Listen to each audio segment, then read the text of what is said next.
Hello and welcome to the Minimum Competence episode for Monday, December 4th, 2023. I'm your host for today, Andrew Leahy, a tax and technology attorney from New Jersey. Today we have a Supreme Court heavy episode. The passing of Sandra Day O'Connor, SCOTUS set to review Purdue Pharma's bankruptcy, Bayer faces renewed scrutiny at the Supreme Court, and the tax world holds its breath as it awaits, you guessed it, a decision from the Supreme Court. Let's start thinking about what kinds of New Year's resolutions we want to abandon in mid-January and read today's legal news. On this day in legal history, December 4th in 1969, a significant and controversial event in the history of law enforcement and civil rights occurred in Chicago, Illinois.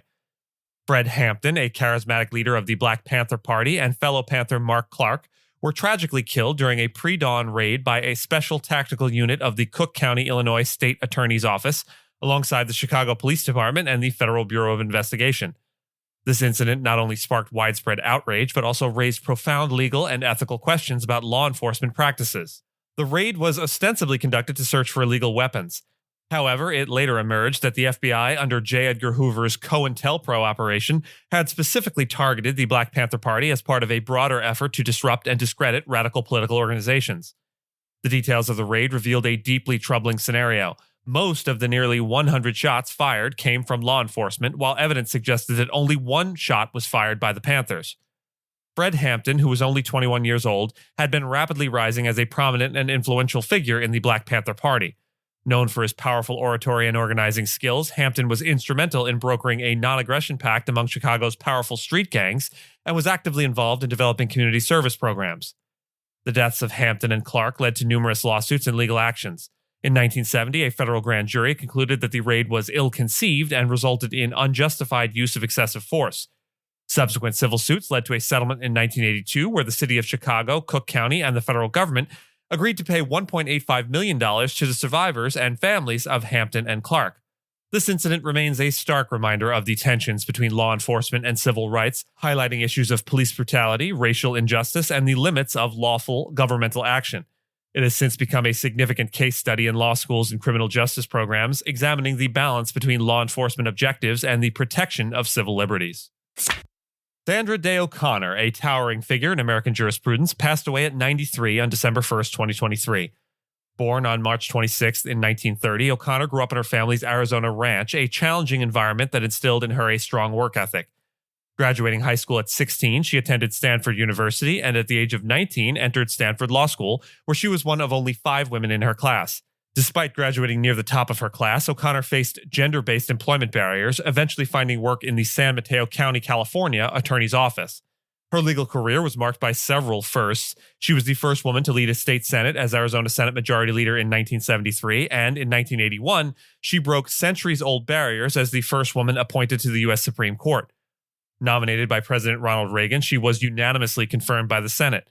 During her tenure, O'Connor was known for her pragmatic approach and became a pivotal vote on contentious issues, including preserving a woman's right to abortion and upholding affirmative action on college campuses. Her philosophy was one of incremental change, avoiding sweeping pronouncements in favor of building consensus. Over time, her views evolved, reflecting a growing liberal inclination, especially evident in her critical alliance to affirm Roe v. Wade's central holding in 1992. O'Connor's impact went beyond court rulings. She was an advocate for breast cancer awareness and Alzheimer's research, the latter influenced by her husband's diagnosis. Post-retirement, she focused on civics education, founding iCivics to provide free online resources. In 2009, she received the Presidential Medal of Freedom from President Barack Obama. Justice O'Connor's legacy is profound. She demonstrated that the judiciary is not just a place for legal acumen, but also for humanity, empathy, and a deep understanding of the evolving societal landscape. Her passing marks the end of an era, but her influence on the legal profession and the lives of Americans will endure for generations.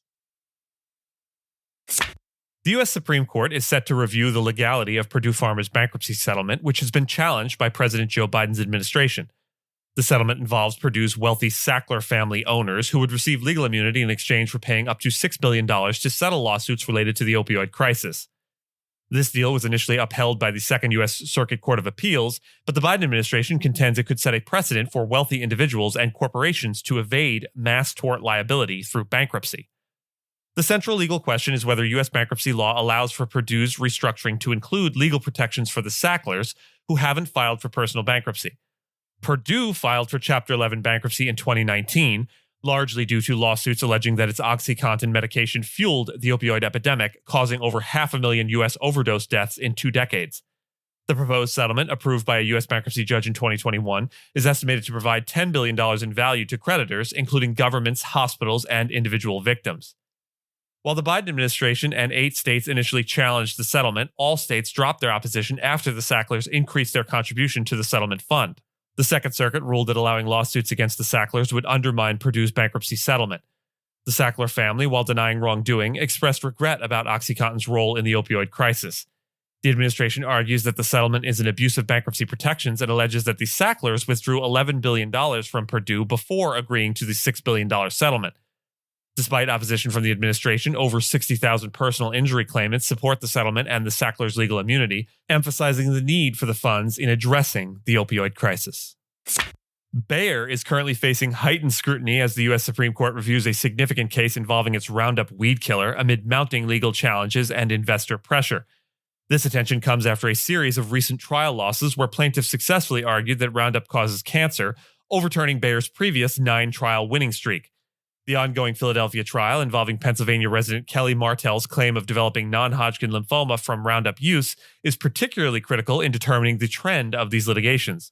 Key factors influencing the trial outcomes include judicial decisions allowing jurors to consider regulatory issues, and a shift in plaintiff strategy focusing on chemicals in Roundup besides glyphosate, its active ingredient. Bayer, which acquired Roundup through its $63 billion purchase of Monsanto in 2018, maintains the product's safety but faces about 50,000 lawsuits. In 2020, Bayer agreed to a $9.6 billion settlement for existing lawsuits but couldn't cover future claims. Bayer's recent losses include a $1.56 billion verdict which it plans to appeal. The company attributes these losses to what it perceives as improper evidence presented in court, particularly concerning regulatory rulings on glyphosate. However, plaintiffs' lawyers argue that new studies support the cancer link and have recently emphasized the presence of other toxins in Roundup, enhancing its cancer-causing potential. As more trials are expected in 2024, Bayer remains selective in settlements, reassuring investors of its financial reserves for litigation. The outcome of Martell's case, expected to be decided soon, could further influence the legal landscape for Bayer and its handling of Roundup-related lawsuits. The U.S. Supreme Court is preparing to hear oral arguments in Moore v. United States, a pivotal tax law case with potentially wide-ranging implications. The case centers on the constitutionality of the mandatory repatriation tax imposed by the 2017 tax law, which taxes companies' past foreign earnings. Charles and Kathleen Moore, a retired couple, are challenging this tax over a $14,729 tax bill related to their investment in an Indian company. Their case raises the question of whether income must be realized to be taxed, a decision that could impact future wealth taxes and existing tax provisions. Tax experts, including academics and practitioners, are concerned that a ruling in the Moore's favor could undermine large sections of U.S. tax code, potentially affecting taxes based on unrealized income. This includes international taxes designed to combat profit shifting and taxes on sophisticated investments. At the state level, such a ruling could erode tax bases, as many states use federal adjusted gross income as a starting point for their own tax calculations. The case's outcome could necessitate new legislation and regulation, provoke a surge in litigation, and destabilize state tax systems. Additionally, the case is being closely watched for its potential impact on the U.S.'s participation in the OECD's new 15% global minimum tax. With the Supreme Court's decision expected by June, the tax world is bracing for the potential consequences of this landmark case.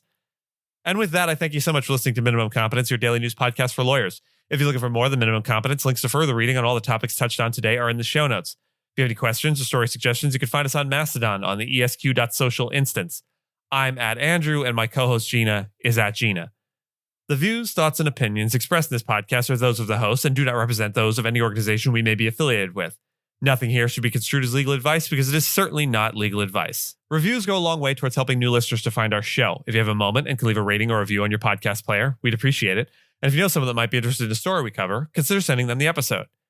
Minimum Competence is available at minimumcomp.com and wherever you get your finely crafted podcasts. If you haven't checked out the website in a while, give it a look. There are complete transcripts and resources for each episode and its corresponding segments, as well as an opportunity to receive new episodes in email, newsletter, form. We'll see you back here tomorrow, and until then, remember, last year's words belong to last year's language, and next year's words await another voice.